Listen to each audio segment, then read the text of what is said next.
Live mula sa CLTV 36 Studio. CLTV 36 News.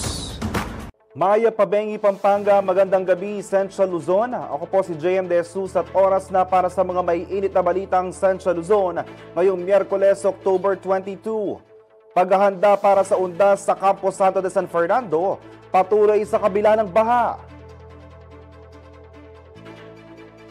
Flood control project sa Guagua Pasak River, inireklamo ng Sasmuan LGU. Reforma sa konstruksyon ng mga silid-aralan isinusulong ng DepEd. Super G, bagong bayani na before Region 3, nakaagapay ng kabataan sa pangangalaga ng karagatan. Pencak silat athlete si Cram Carpio nakuha ang first goal ng Pinas sa 3rd Asian Youth Games. Habang papalapit ang undas, abala na sanang marami sa paglilinis at pag-aayos ng mga puntod sa kanilang mga mahal sa buhay. Pero sa isang sementeryo sa San Fernando, Pampanga, bahagyan na apektuhan ng baha ang maagang paghahanda ng mga residente at caretaker. Narito pong report. Taon-taon, isa sa mga kinagawian ng mga Pilipino ang maagang paghahanda para sa undas. Kabilang dito ang paglilinis ng mga puntod, pamimili ng kandila at bulaklak, pati na rin ang pagpipinta ng nicho ng kanilang mga yumaong mahal sa buhay.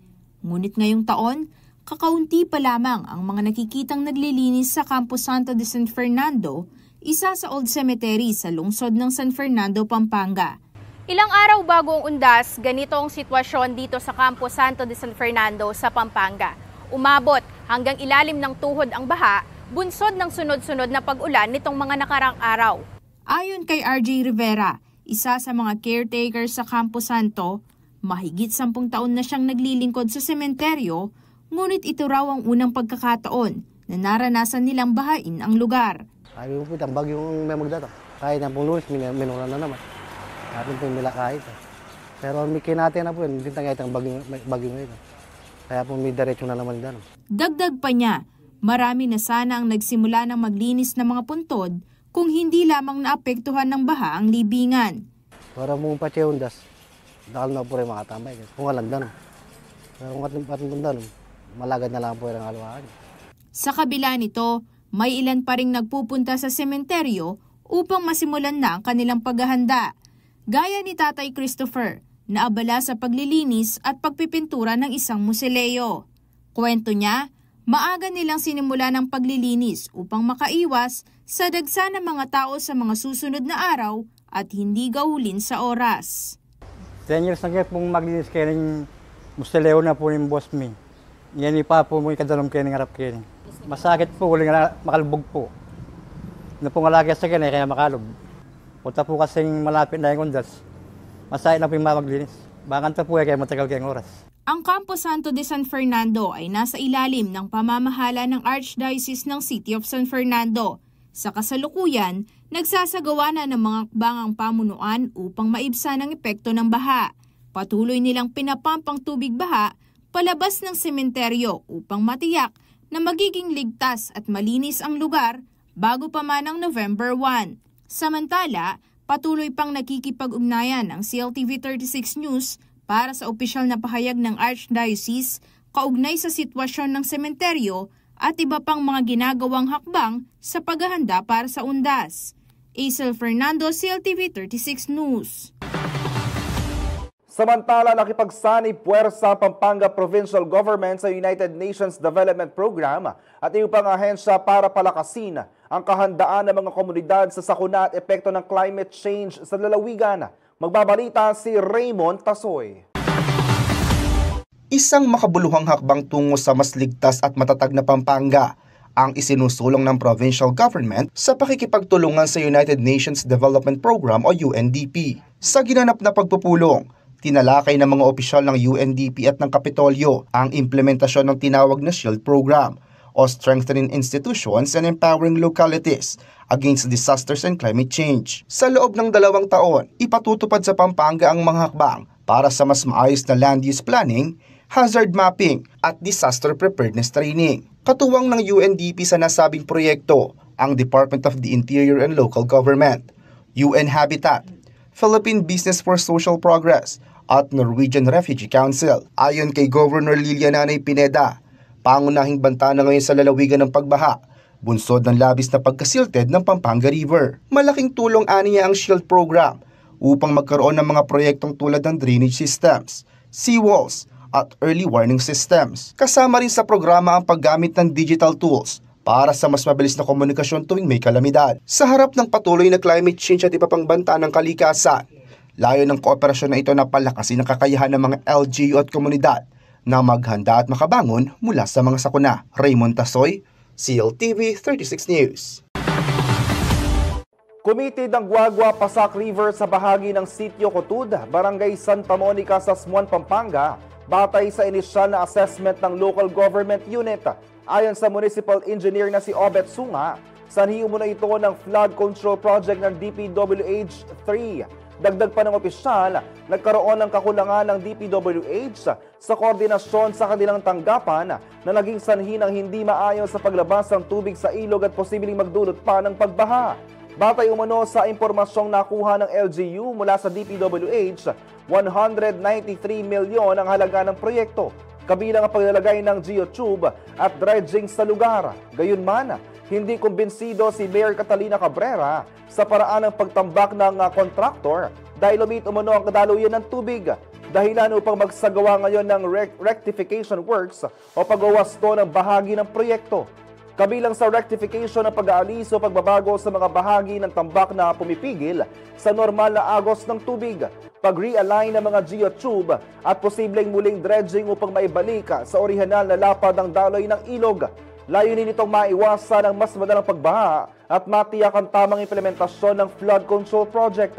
Nakipag-ugnayan ng CLTV 36 News kay DPWH Region 3 Director Roselier Tolentino na nagsabing makikipag-ugnayan siya sa Chief of Construction ng ahensya upang alamin ang detalye at tugunan ang reklamo hinggil sa proyekto. Samantala, naglabas ng pahayag ang Department of Public Works and Highways o DPWH kaugnay na sumiklab na sunog sa bahagi ng DPWH Bureau of Research and Standards sa Quezon City bandang 1:00 na tanghali nitong Miyerkules, October 22.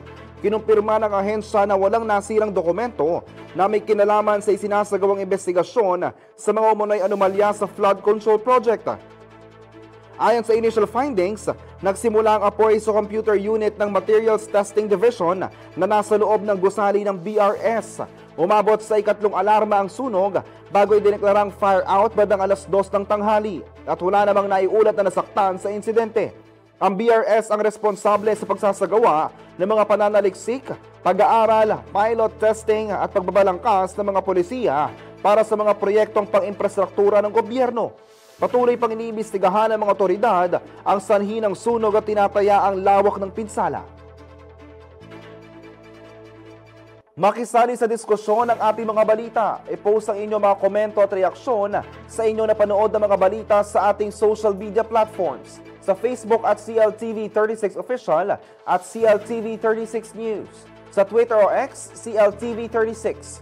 Instagram, CLTV36 Official. At sa aming YouTube channel, CLTV36 Official. Manatili nakatutok para sa iba pang mga balita ngayong araw.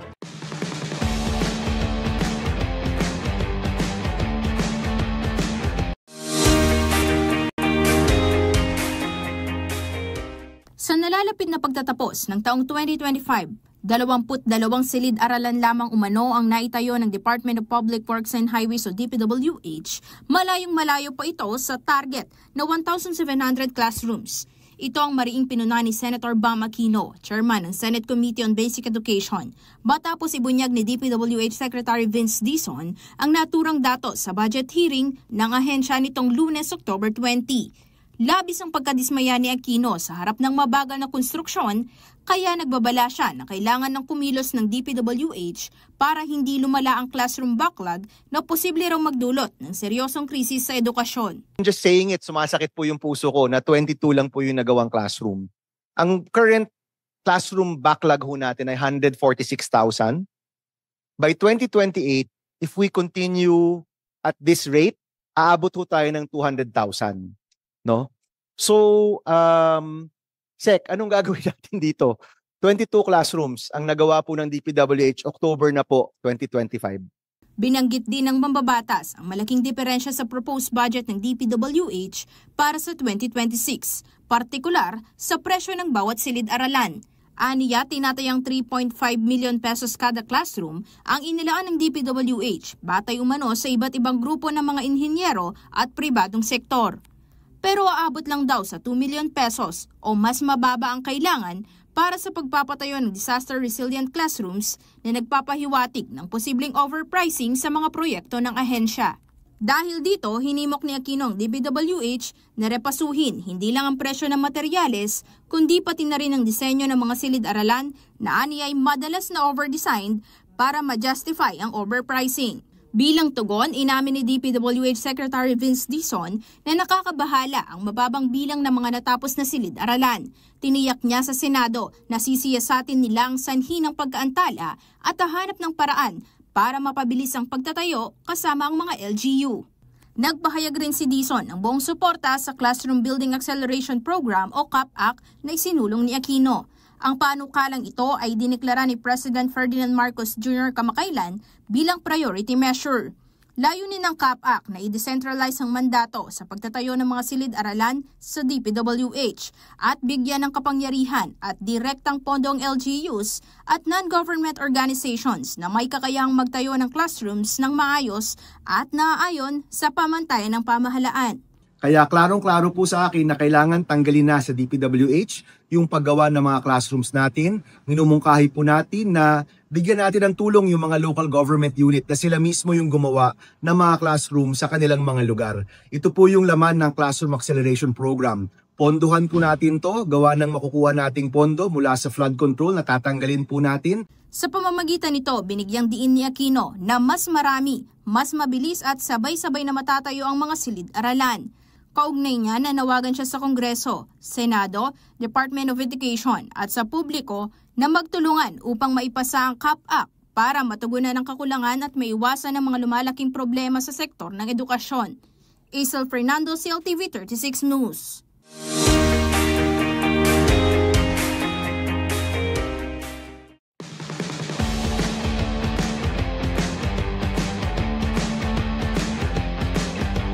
Nagbabalik ang CLTV 36 News. Kailangan daw magkaroon ng reforma sa implementasyon ng classroom projects upang matugunan ang backlog na nararanasan sa buong bansa. Ipinapanukala na nabuksan sa ibang sektor ang naturang programa upang mabilis na makapagtayo ng mga silid-aralan. Narito ang balita. Iminungkahin ni Department of Education o DepEd Secretary Sani Angara ang pagsusulong ng reforma sa konstruksyon ng mga silid-aralan para masolusyonan ang matagal ng backlog sa bansa. Nabanggit ito ng opisyal makaraang mabahala ang kagawaran sa mabagal na paggawa ng Department of Public Works and Highways o DPWH. Mula kasi sa target na 1,700 classrooms ngayong 2025, 22 lamang ang natapos as of October 2025. Nais raw baguhin ang sistema sa implementasyon ng classroom projects na tanging DPWH ang nagpapatupad at labisan na antala simula 2018. Bibilis raw ang pagtatayo ng mga silid-aralan kung isasama rito ang iba pang sektor, kabilang ang mga LGU, gaya ng nakasaad sa Classroom Building Acceleration Program o CAPAC ni Senator Bam Aquino. Asahan raw na papayagan ng mga probinsya, syudad at first and second class municipalities na humawak ng school building projects. Bukod sa mga LGUs, pinag-aaralan na rin ang Public-Private Partnership o PPP kung saan makikipagtulungan ang DepEd sa iba pang partner gaya ng Engineering Brigades ng Armed Forces of the Philippines o AFP sa konstruksyon ng classrooms. Naisumiti na raw ang panukalang isama ang Flexible Construction Provisions sa 2026 National Expenditure Program sa pagsisimula ng taong ito. Sa pag-usuri ng DepEd, mabigat ng workload, late validation at costing submissions at papalit-palit na liderato ang sanhi ng pagkakaantala ng DPWH sa mga proyekto. Sa kabila nito, kumpiyansa si Angara na magiging mabilis na ang konstruksyon ng mga silid-aralan sa ilalim ng pamumuno ni DPWH Secretary Vince Dizon. Sa kasalukuyan, May 146,708 backlogs ang classroom sa buong bansa, habang nasa 22,092 classrooms ang nakompleto mula July 2022 hanggang July 2025. Ako si Jody Dizon Mercado para sa CLTV 36 News. Samantala, nakinabang ang mga taga-Tarlac sa isinagawang Lab for All program ni First Lady Liza Araneta Marcos. Layunin ng programa na mismong pamahalaan ang lalapit sa mga mamamayan sa paghahatid ng serbisyong pangkalusugan. Narito ang balita. Mahigit 1,000 Tarlakenyo ang nakinabang sa isinagawang laboratorio, konsulta at gamot para sa lahat o Lab for All project sa bayan ng La Paz, Tarlac nitong Martes, October 21. Pinangunahan ni First Lady Liza Araneta Marcos ang programa, katuwang ang ilang ahensya ng pamahalaan, PhilHealth at ng pamahalaang panlalawigan ng Tarlac. Dinaluhan din ito ng mga opisyal ng LGU La Paz, Tarlac City Government, kinatawan mula sa mga ahensya ng pamahalaan at iba pang government officials sa karatig ng mga probinsya tulad ng Pampanga. Sa kanyang mensahe, binigyang diin ng unang ginang na kabilang sa mga pangunahing prioridad ng Administrasyong Marcos ang kalusugan, batay sa State of the Nation Address o SONA ng Pangulong Ferdinand Marcos Jr. noong 2022. Imbes sa magpunta sa mga ospital at healthcare centers, inilalapit na raw sa mamamayan ng kanilang pangangailangan medikal. Ang Tarlac ang ikatlong probinsya na nakinabang sa Lab for All matapos itong ipatupad sa lalawigan ng Batangas at Baguio City. Lubos naman ang pasasalamat ng provincial government na napabilang ang Tarlac sa mga benepisyaryo ng Lab for All project, lalo na't kalusugan din ang isa sa mga malalaking programa nito. Kaya naman asahan raw ang kanilang suporta sa programang ito ng pamahalaan. Bukod sa libreng konsultasyon at gamot, nakatanggap din mga benepisyaryo ng family food packs mula DSWD, kayang-kaya serbisyo caravan ng TESDA, Negosyo 3M, eGov app, Nanay First 1,000 Days Booth at Go Negosyo. Ako si Jody Dizon Mercado para sa CLTV 36 News. Magkakaibang price adjustment sa singil ng kuryente ang ipinatupad ng iba't ibang power cooperative sa Pampanga para sa buwan ng Oktubre. Alamin kung magkano ang kani-kanilang rate sa report ni Raymond Tasoy. Muling binabantayan ng mga Kapampangan ng galaw ng singil sa kuryente, kasunod ng inilabas na power rates ng iba't ibang electric cooperative sa lalawigan para sa buwan ng Oktubre. Sa tala ng Pampanga 1 Electric Cooperative Incorporated o PELCO 1, umabot sa 8 pesos and 42 centavos per kilowatt hour ang kanilang singil ngayong buwan. Bahagya itong mataas kumpara sa 8 pesos and 25 centavos noong Setyembre, para ito sa mga residential consumer na may 200 kilowatt hour na monthly consumption. Samantala, bumaba naman ang singil ng PELCO 2. Nasa 9 pesos and 83 centavos ang kanilang rate ngayong Oktubre, mula 10 pesos and 09 centavos noong nakaraang buwan. Ayon sa kooperatiba, para ito sa mga consumer na may 100 kilowatt hour na buwan ng paggamit. Bahagya ring bumaba ang singil ng PELCO 3 sa 10 pesos and 58 centavos mula sa 10 pesos and 88 centavos per kilowatt hour sa nakaraang buwan. Sa kabilang banda, nagtaas naman ang singil sa kuryente ang San Fernando Electric Light and Power Company o SFELAPCO. Sa ngayon, nasa 11 pesos and 16 centavos per kilowatt hour ang kanilang singil, kumpara sa 10 pesos and 97 centavos per kilowatt hour nitong nagdaang Setyembre, para sa mga kumukonsumo ng 240 kilowatt hour kada buwan. Raymond Tasoy, CLTV 36 News. Makisali sa diskusyon ng ating mga balita. I-post ang inyong mga komento at reaksyon sa inyong mga napanood na balita sa ating social media platforms. Sa Facebook at CLTV36 Official at CLTV36 News. Sa Twitter o X, CLTV36. Sa Instagram, CLTV36 Official. At sa aming YouTube channel, CLTV36 Official. Manatili nakatutok para sa iba pang mga balita ngayong araw.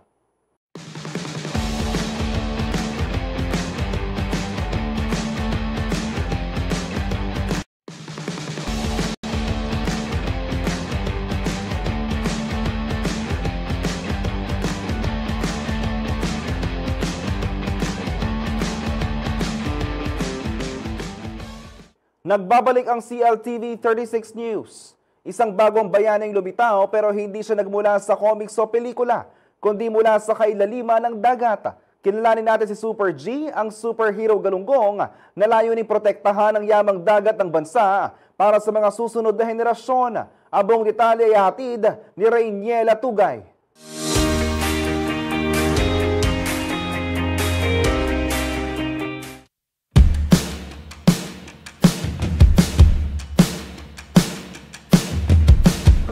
Siya, si Super G, ang bagong superhero galunggong na ipinakilala ng Bureau of Fisheries and Aquatic Resources Region 3 o BFAR-3 sa Philippine Fisheries and Coastal Resiliency of Fish Corps School Roadshow na ginanap sa San Pedro National High School, Hagonoy, Bulacan nitong Lunes, October 20. Sa unang tingin, ordinaryong mascot lang si Super G. Pero sa likod ng makulay niyang costume at ngiti, dala niya ang mensahe at panawagan ng ahensya. Alagaan ang galunggong na isa sa mga pangunahing isda na makikita sa hapagkainan ng bawat pamilyang Pilipino. Bilang tagapagtaguyod ng galunggong conservation sa Fisheries Management Area o FMA6, layunin ni Super G na pukawin ng kamalayan ng publiko, lalo na ng mga kabataan tungkol sa tamang pangingisda at pangangalaga sa karagatan. Sa panayam ng CLTV 36 News kay Neil Kenneth Katibog, alternate focal person ng Fish Corps, ikinwento niya kung paano nabuo ang ideya ni Super G. Alam nyo, kasama sa proyekto ng Fish Corps Project ay bumuo ng tinatawag naming Fisheries Management Plan.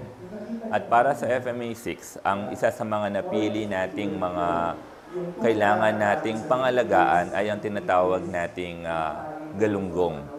Dahil dito sa FMA6, nakita namin na ang galunggong ang isa sa mga pinaka-importanting isda na kailangan nating matignan. Unti-unti na raw nauubos ang galunggong sa baybaying dagat na sakop ng FMA6, kaya may bagong bayani na tutulong sa kampanya ng BFAR Region 3. Ayon sa datos, paunti ng paunti ang produksyon nito mula sa Ilocos hanggang sa Zambales.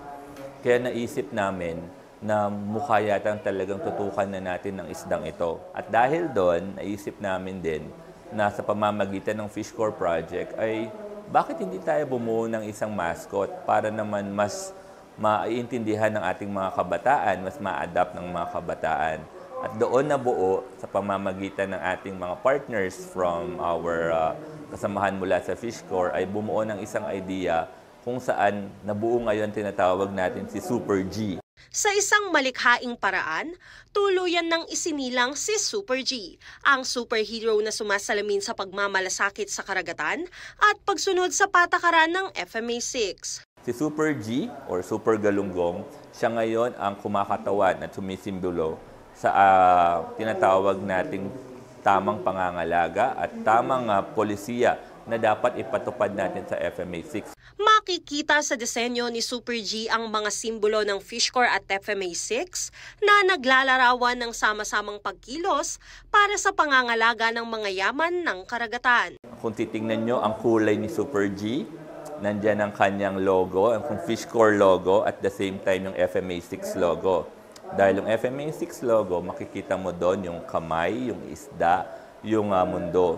At pinapakita lamang doon na talagang patuloy tayong magkakaisa, magtutulungan, at the same time ay bilang kaagapay sa pagpapatupad ng mga polisiya ng pangisdaan dito sa ating FMA ay kailangan nating simulan ito sa isdang galunggong. Sa tulong ni Super G, umaasa ang BFAR Region 3 na mas marami pang kabataan ang mahihikayat na maging bayani ng dagat sa kanilang sariling paraan. Sa bawat paglipad ni Super G sa mga paaralan at komunidad, dala niya ang mensaheng ang tunay na bayani, hindi lang lumalaban, kundi nagmamalasakit din sa kalikasan. Rainiela Tugay, CLTV 36 News.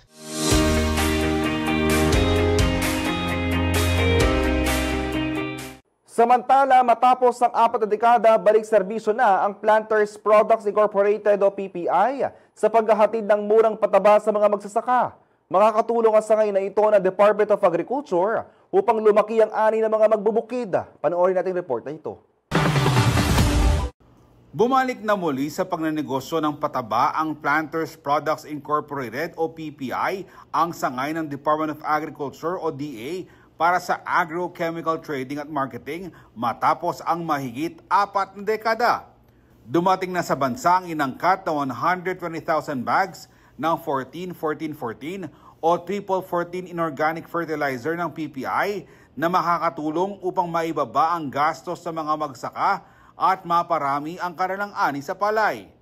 Sinaksihan ang reception ceremony ni PPI President at CEO Maria Zenaida B. Angpin kasama sina PPI Chief Operating Officer Roberto Ram Antonio, BOC District Collector Blesilda Balagtas, DA Region 3 Technical Director Irene Adion sa Orion Dockyard sa Bataan. Mula Vietnam ang pataba na magagamit sa nalalapit na planting season. Ang naturang triple 14 fertilizer ay may pantay-pantay na halong sangkap para sa mayabong na paglago ng dahon, ugat at pagbuo ng butil. May kakayahan din itong labanan ng peste at sakit. Ayon kay Agriculture Secretary Francisco Chu Laurel, ang inisyatibang ito ng PPI ay nakahanay sa hangarin ni Pangulong Ferdinand Marcos Jr. na tiyakin ang food security sa bansa at modernisasyon sa sektor ng agrikultura na magreresulta ng mataas sa kita sa mga magsasaka. Kayang suportahan ng inisyal na volume ng dumating na fertilizer ang 20,000 hectares ng palayan na pakikinabangan ng hanggang 20,000 na magubukid sa buong bansa. Pondo mismo ng PPI ang ginamit sa importasyon at inaasahang iaalok ang pataba sa presyong mababa kumpara sa lokal na merkado dahil direkta na itong maibebenta sa mga rice farmers. Huling nag-import ang PPI ng pataba noong 1982. Ang muli nitong pagpasok sa kalakalan ng fertilizer ay pagtupad ng misyon nito na suportahan ang sektor ng agrikultura sa pamamagitan ng pagsuporta sa mataas na ani, pagpapanatili sa pangangasiwa sa lupa at national food security.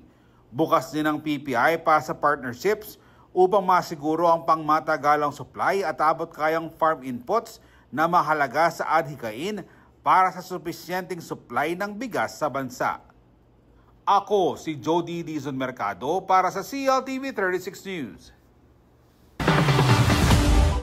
Umabot sa mahigit 36,000 applications ang natanggap ng COMELEC sa unang araw ng muling pagbubukas ng voters registration nitong Lunes, October 20 para sa 2026 Barangayan Sangguniang Kabataan Elections. Batay sa datos ng COMELEC, pinakamataas ang bilang ng mga nagsubite ng aplikasyon sa Calabarzon na may 8,290 registrants. Sinundan ng National Capital Region na nasa 4,637, Central Luzon na may 4,100 at Central Visayas na nasa 3,145. Pinakamababa naman ang naitala sa Cordillera Administrative Region na may 483 applications lamang. Ayon sa COMELEC, magtatagal ang voters registration hanggang May 18, 2026 at bukas sa mga tanggapan ng election officer mula Lunes hanggang Linggo, 8 a.m. hanggang 5 p.m. Tumatanggap din ang COMELEC ng iba't ibang uri ng aplikasyon tulad ng paglilipat ng record, pagbabago ng pangalan o katayuan at reactivation ng voter records. Target ng komisyon na makapagtala ng humigit kumulang 1.4 milyon bagong botante para sa nalalapit na BSKE sa November 2026. Samantala, isinailalim ngayong Martes, October 21, sa public consultation ng Sangguniang Panglungsod ng San Fernando ang 4 na panukalang ordinansa na layuning itaguyod ang inclusivity, kalinisan at public health sa syudad. Kabilang dito ang Senior Citizens and PWD Temporary Employment Ordinance na iniakda ni Councilor Tino Dizon na layong magbukas ng mga oportunidad para sa mga kabilang sa naturang sektor. Isinabay rin sa konsultasyon ang pagdinig sa stakeholders mula sa hanay ng employers at business establishments upang makuha ang kanilang mga rekomendasyon bago ito isalang sa plenaryo. Kasama rin sa tinalakay na panukala ang CLAYGO or Clean As You Go Ordinance, ang ordinansa nag-aatas sa mga negosyo na maglagay ng toilet at hand washing station, at ang Calories Labeling Ordinance para sa mga kainan at food establishments. Dagdag pa ni Dizon, hinihiling din ng konseho ang muling pagpapatawag sa mga kinatawan ng banking industry at convenience stores upang malinaw na maipaloob sa ordinansa mga patakaran sa access sa toilet facilities at public hygiene standards. Nakatakda namang isagawa ang plenary hearing bukas October 22 upang pagtibayin at isaayos ang bersyon ng mga ordinansa batay sa mga suhestyong inilabas sa konsultasyon. Makisali sa diskusyon ng ating mga balita. I-post ang inyong mga komento at reaksyon sa inyong napanood na mga balita sa ating social media platforms. Sa Facebook at CLTV36 Official at CLTV36 News. Sa Twitter o X, CLTV36. Sa Instagram, CLTV36 Official. At sa aming YouTube channel, CLTV36 Official. Manatili nakatutok para sa iba pang mga balita ngayong araw.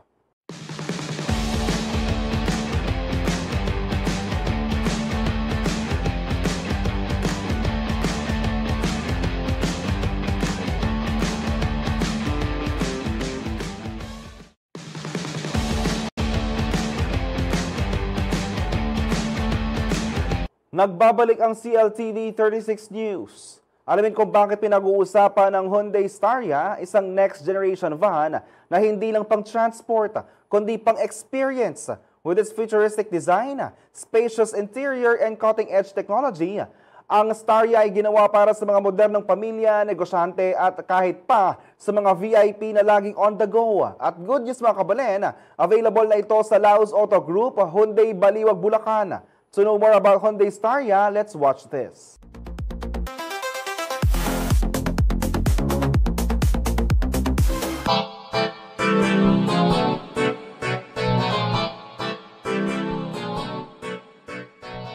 Hello, I'm Robert Darryl, Sales Executive of Hyundai Baliwag. Sa ngayon po, discuss natin ang ating bagong unit which is the Staria 2.2 Premium 8-speed automatic all-wheel drive. So kung mapapansin po natin sa harap, medyo futuristic din po yung kanyang approach. Then mapapansin po natin, meron pong ilaw dito which is the daytime running light. Ito po ang ating signature logo. Then, kanya pong avoidance camera. Yung grill po niya is panoramic design. Then dito rin po sa ating grill sa baba, panoramic design din po siya. Atin po mga sensors, ito rin po. So sa kanya pong ilaw, naka-LED na rin po siya. And wala po siyang fog lamp. Para po sa ating makina, naka 2.2 turbocharged engine na din po tayo. And automatic po na transmission. Then sa all-wheel drive po, mas maganda po yung all-wheel drive kasi po 100% na lahat ng gulong natin is gumagana. Para po sa ating front suspension, naka McPherson strap na rin po siya. And naka 18-inch na alloy wheels po siya. Then, dahil nga po naka 18-inch alloy wheels po siya, ang ating pong ground clearance is 186. Sa atin pong side mirror, mapapansin po natin, nandito na po yung ating signal light. Meron na rin po tayo na camera para po sa ating 360, tsaka po sa iba niyang features para po dun sa kanyang collision avoidance, sa blind spot assist. Then, ating pong smart entry. Sa kanya naman pong passenger side, tayo po ay naka-powered door lock handle na rin po.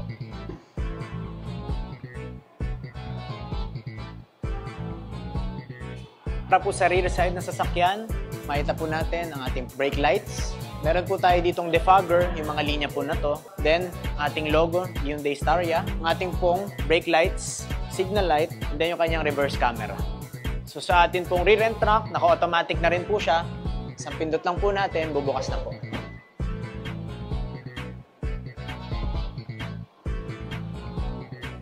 Ang atin pong Hyundai Staria ay may 9-seater.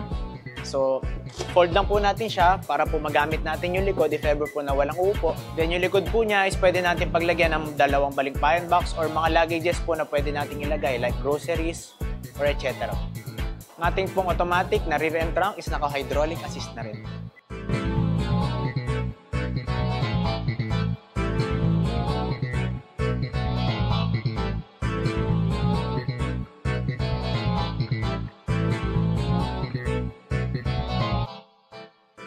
Para po sa ating driver side, mapapansin po natin, tayo po ay naka-leather na, durable plastic. Then dito po sa ating infotainment, nandito po yung ating control sa windows. Then, ang ating pong unlock and unlock, then control po ng ating side mirrors. Ating Hyundai Staria ay naka-premium Bose speaker. Ang ating pong seats ay naka 8-way powered na po siya. So, kapag gusto po natin siyang palikod, paharap, depende po sa ating driving habit. So, tayo na po mismo ang mag-a-adjust. Para po sa ating steering wheel, tayo po naka-leather na rin. With paddle shifter, mapapansin po natin sa ating infotainment, meron pong mga buttons. So, ito po yung sa personal side, sa calls, sa cellphone. Then, nandito naman po yung ating mga assisted. Ang ating pong steering wheel ay naka-tilt and telescopic na rin po. So, depende na lang po sa kung paano siya gustong imaneho, pataas or pababa. Then, para po sa ating engine, tayo po ay naka-push start button. So, pipindutin lang po natin siya.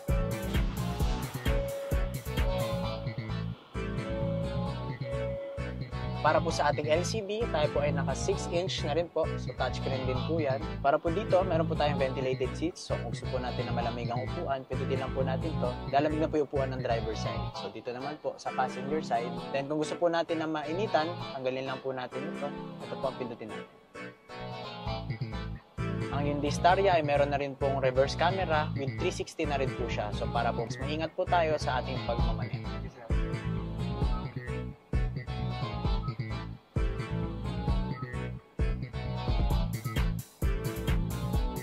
So tayo po ay naka-shift by wire, button type na rin po siya. So hindi na po siya yung traditional shifter na ito po is pipindutin na lang po kung gusto natin mag-neutral. Gusto natin na tayo ay nasa park. Ang ating pong USB port adapter na pwede rin po tayo mag-charge, meron po siyang 12 volts. Then ang ating pong wireless charger. So if ever po na gusto natin na hindi na bumaba ng sasakyan upang buksan ng ating pintuan sa gilid or sa likod, pipindutin na lang po natin to, long press, bubukas na po yung pintuan.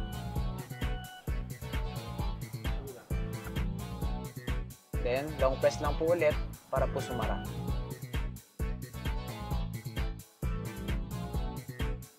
Para po sa side ng driver and passenger, pwede po tayo maglagay dito ng cup. So, meron po tayong cup holder. And dito naman po, if ever na meron tayong gustong ilagay na gamit dito, kasya rin naman po siya. Ang Hyundai Staria 2.2 Premium 9-seater ay nagkakahalaga na 2,830,000. Meron po tayong promo down payment na 280,000. So sa 5 years po niya is 58,604 lang po ang ating gagastusin.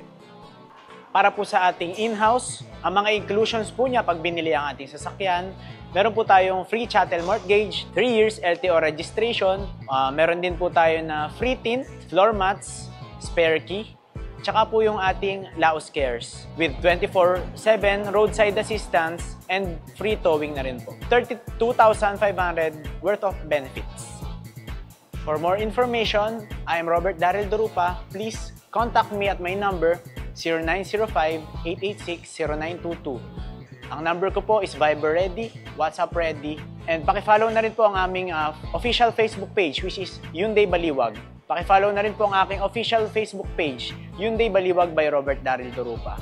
If ever po na madaan kayo dito sa aming showroom, kami po ay located sa DRT Pagala Highway, Baliwag, Bulacan. Ako pong bahala sa inyo, tutulungan po namin kayo para po mahanap ninyo yung unit na fit para sa inyo. Here at Hyundai, innovate every day.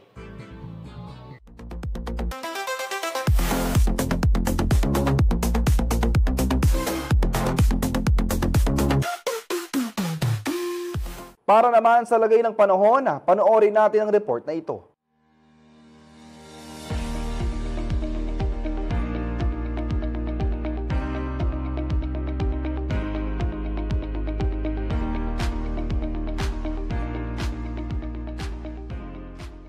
Narito ang magiging kalagayan ng ating panahon sa susunod na 24 oras. Ang severe tropical storm Feng-Xin or ang dating si Ramil na nasa labas na ng Philippine Area of Responsibility ay huling namataan sa layong 1,120 kilometers kanluran ng Northern Luzon. Nagtataglay ito ng hanging umaabot sa 95 kilometers per hour malapit sa gitna at pagbugsong umaabot sa 115 kilometers per hour. Kumikilos ito pakanluran sa bilis na 15 kilometers per hour. Samantala, ang tropical depression Salome na ating binabantayan ay huling namataan sa layong 225 kilometers hilaga-hilagang silangan ng Itbayat, Batanes. Nagtataglay ito ng hanging umaabot sa 55 kilometers per hour malapit sa gitna at pagbugsong umaabot sa 70 kilometers per hour. Kumikilos ito pakanluran, timog kanluran sa bilis na 10 kilometers per hour. Samantala, Intertropical Convergence Zone or ITZZ ang nakakaapekto sa Palawan at Mindanao. Sa Batanes, Boboyan Islands at Ilocos Norte asahan ang magiging maulan na panahon na may mga pabugsong-bugsong malakas na hangin dulot ng Tropical Depression Salome. Kaya pinag-ingat po natin yung ating mga kababayan doon sa mga posibleng biglaang pagbaha or pagguho ng lupa dulot ng katamtaman hanggang sa malalakas na pag-ulan na may mga kasamang pabugsong-bugsong hangin. Sa Apayao at Mainland Cagayan, aasahan na magiging maulap ang kalangitan na may mga kalat-kalat na pag-ulan, pagkulog at pagkidlat dulot pa rin ng Tropical Depression Salome. Posible pa rin yung mga biglaang pagbaha or pagguho ng lupa, kaya mag-iingat pa rin yung ating mga kababayan sa mga nabanggit na lugar. Sa Mindanao at Palawan, aasahan rin na magiging maulap ang kalangitan na may mga kalat-kalat na pag-ulan, pagkulog at pagkidlat, dulot naman ng Intertropical Convergence Zone or ITCZ. Kaya panag-ingat pa rin yung ating mga kababayan sa mga posibleng biglaang pagbaha or pagguho ng lupa, dulot ng katamtaman hanggang sa minsan ay malakas na pag-ulan. Sa Bicol Region, Eastern Visayas, Isabela, Aurora at Quezon, aasahan na magiging bahagyang maulap hanggang sa maulap ang kalangitan na may mga pulo-pulong pag-ulan, pagkulog at pagkidlat, dulot naman ng easterlies. Ang Metro Manila naman at nalalabing bahagi ng ating bansa ay makakaranas ng bahagyang maulap hanggang sa maulap na kalangitan na may mga pulo-pulong pag-ulan, pagkulog at pagkidlat, dulot naman ng localized thunderstorms. Kaya pinag-ingat pa rin yung ating mga kababayan kapag mayroong severe thunderstorms dahil posible pa rin yung mga biglaang pagbaha or pagguho ng lupa. At yan po ang latest mula po dito sa Pag-asa Clark Weather Station. Ako po si Herlyn Agas.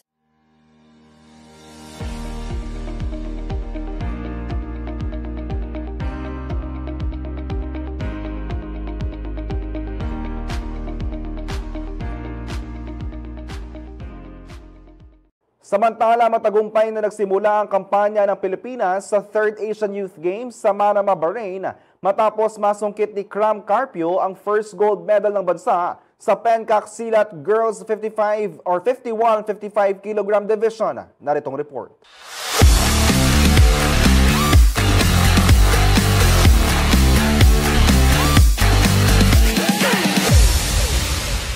Muling nagningning ang bandila ng Pilipinas sa pandaigdigang entablado matapos masungkit ni Cram Carpio ang unang gintong medalya ng bansa sa 3rd Asian Youth Games na ginaganap sa Manama, Bahrain. Ipinamalas ni Carpio ang kanyang pambihirang lakas at husay sa pencaksilat matapos dominahin ng girls 51-55 kg division kung saan tinalo niya ang pambato ng Indonesia sa finals sa score na 33-19. Bago ang gintong laban, sunod-sunod na pinabagsak ni Carpio ang mga kinatawan mula sa mga bansang Iran, India at Kazakhstan sa kanyang paglalakbay patungong finals. Ayon sa Philippine Olympic Committee, patunay ang panalo ni Carpio na patuloy na umuusbong ang mga kabataang atleta ng Pilipinas. Git pa ng komite, dapat ipagpatuloy ang mga programang nagpapalakas sa grassroots sports development upang mas mahasa at mahubog pa ang kakayahan ng mga young athlete. Sa tagumpay na ito, nasungkit ni Carpio hindi lamang ang unang medalya ng bansa sa kasalukuyang edisyon ng Asian Youth Games,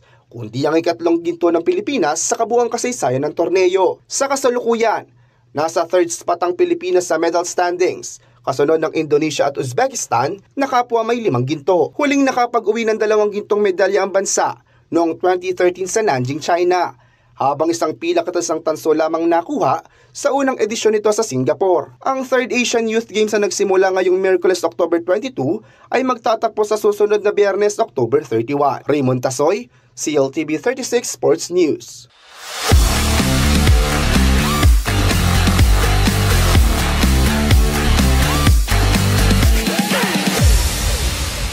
At yan ang mga balitang nakalap ng CLTV 36 News. Para sa karagdagang detalye, maaari niyong i-follow ang aming social media pages sa Facebook at CLTV 36 Official at CLTV 36 News. Sa Twitter o X, CLTV 36. Sa Instagram, CLTV 36 Official. Kung nais yung balikan ng mga programa ng CLTV, pwede niyong bisitahin ang aming YouTube channel na CLTV 36 Official at ang aming website na CLTV36.tv. I-promote ang iyong negosyo para mas marami ka maabot sa TV at social media sa pamamagitan ng pagkikipag-partner sa CLTV 36. Magpa-advertise na at i-feature yung produkto o serbisyo sa aming mga news at public affairs program. Para sa inquiries, magpadala ng mensahe sa aming official Facebook page na CLTV 36 o tumawag at mag-text sa mga numerong 0930-381-9332 o 0918-854-2357. Mapapanood din ang mga programa ng CLTV nationwide via Signal Channel 115 at sa ating 39 cable partners. Mga kabalen, mga karehiyon, 64 days na lamang po at Pasko na. Kasama ang buong pwersa ng CLTV News and Current Affairs, ako po si JM De Jesus. Maraming salamat po.